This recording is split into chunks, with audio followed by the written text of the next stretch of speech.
মাননীয় বিরোধী দলীয় নেতা দাঁড়িয়েছেন, ওনাকে একটু ফ্লোর দেই। মাননীয় বিরোধী দলীয় নেতা। মাননীয় স্পিকার, আমাদের এই অধিবেশনের আজকে শেষ দিন। আমরা চাই যে আমাদের এই দিনটা এই অধিবেশনের জন্য গ্লোরিফাই হয়ে থাকুক।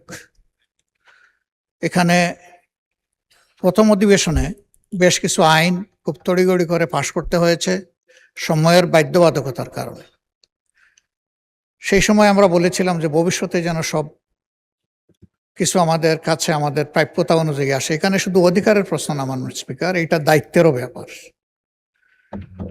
আমরা অধিকার না হয় স্যাক্রিফাইস করলাম, কিন্তু দায়িত্বে আমাদের অবহেলা হয়ে গেল। হতে পারে, মানুষ তো আমরা, ওনারা ওনাদের দিক থেকে সব কিছু বিচার বিবেচনা করে যাচাই বাছাই করে বিলটা এনেছে। তারপরে এখানে এসেছে কেন? এখানে এসেছে যে এটা আলোচনা করে আরো যদি কোনো ভালো কিছু আসে সেটাও সংযোজন হবে, যদি এখানে দুর্বল কিছু থাকে সেটা বাদ পড়ে। ওনারা যদি বলতেন একটু যে সময়ের এই বাধ্যবাধকতাটাকে কিভাবে ওনারা বিবেচনা করছেন, তাহলে আমাদের জন্য ভালো হতো। না হলে দেখেন, একটা বিষয়কে তাড়াহুড়া করে অ্যাকোমোডেট করতে গিয়ে অনেক অধিকার এবং দায়িত্ব লঙ্ঘিত হচ্ছে, এবং এইটা এই সংসদের জন্য ভালো কোনো প্রেসিডেন্স হবে না মাননীয় স্পিকার। তা আমরা কি খারাপ মন্দ প্রেসিডেন্ট কেস করব? এটা হওয়া উচিত না।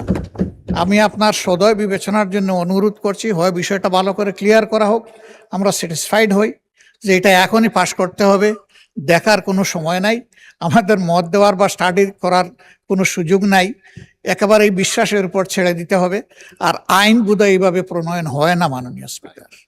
আইন তো বুঝে শুনে প্রণয়ন, ইতিহাসের দায়বদ্ধতা আমাদের আছে, তো আমরা তো অস্বীকার করতে পারবো না। ধন্যবাদ মাননীয় স্পিকার। ধন্যবাদ মাননীয় বিরোধী দলীয় নেতা। মাননীয় স্বরাষ্ট্রমন্ত্রী কিছু বলতে চাচ্ছিলেন। মাননীয় স্বরাষ্ট্রমন্ত্রী। আমি মাননীয় বিরোধী দলের বিরোধী দলের নেতার সম্মানার্থে বলতে চাই, তিনি রাইটলি পয়েন্ট আউট করেছেন। আমরা আগেই বলেছি যে এটা কোনো নতুন আইন নয়, এটা কম্পাইলেশন অফ ফিউ লস, যেটা আগে বিভিন্ন কর্তৃপক্ষের মাধ্যমে একই লক্ষ্য এবং উদ্দেশ্যে ফাংশন করা হচ্ছিল, কিন্তু ওভারল্যাপিং করার কারণে এটা সময় নষ্ট হয় এবং জটিলতার সৃষ্টি হয়। এটা জাস্ট পূর্বের আইনগুলোকে এক জায়গায় নিয়ে আসা, এবং সেটা আমাদের রহিত এবং হেফাজতকরণ সেকশনে 66-এ বলাও আছে। এবং এটার সময়ের বিষয়টা, যৌক্তিকতা সম্পর্কে আপনাদেরকে আগেই অবহিত করেছি। আমরা নিজেরাই খুশি হতাম যদি আরও আগে বিলটা আনতে পারতাম, এবং এই পার্লামেন্টটা আরও বিলম্বিত করা যাচ্ছে না। দেশের যে বন্যা পরিস্থিতি এবং বিভিন্ন কারণে সমস্ত সংসদ সদস্যগণের একটা তাগাদাও আছে যে পার্লামেন্টে যেন আজকের মধ্যে এটা অধিবেশন সমাপ্ত করা হয়। বিভিন্ন কারণে আমরা সময়ের সীমাবদ্ধতার কথা বলছি।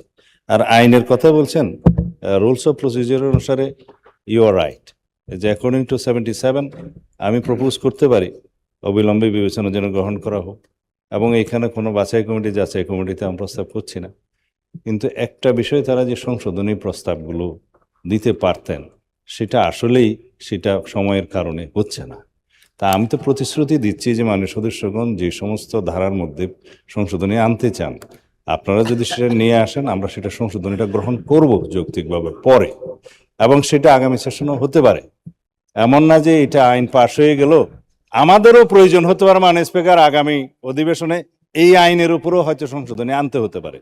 কম্পালশনটা হচ্ছে এখানে যে বিনিয়োগের অপেক্ষায় দেশি বিদেশি বিভিন্ন বিনিয়োগকারী এখানে বিভিন্ন চুক্তি করার জন্য অপেক্ষমান আছে। আমাদের 4 মাস 5 মাস অতিবাহিত হয়ে গিয়েছে।